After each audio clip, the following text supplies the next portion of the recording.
Hello mga preni! Eto na naman ako at may nabudol na naman akong isang kaklase ko. At syempre, ginamit ko na naman ang pinagbabawal na teknik.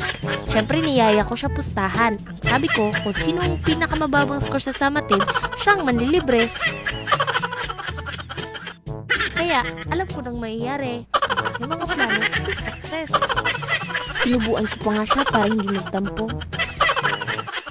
At grabe, ang sarap pala paglibre. At akalain mo yun, may part 2 pa pala.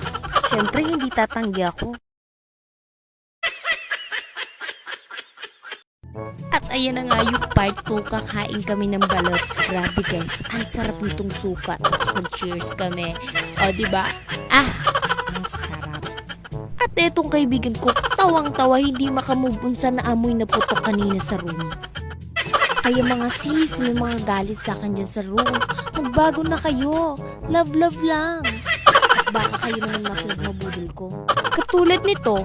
At ayun nga, pabalik na naman ako sa aking boarding house. Mag-isa na naman ako. Kaya nilubos-lubos ko na kung kasama ko pa yung friend ko.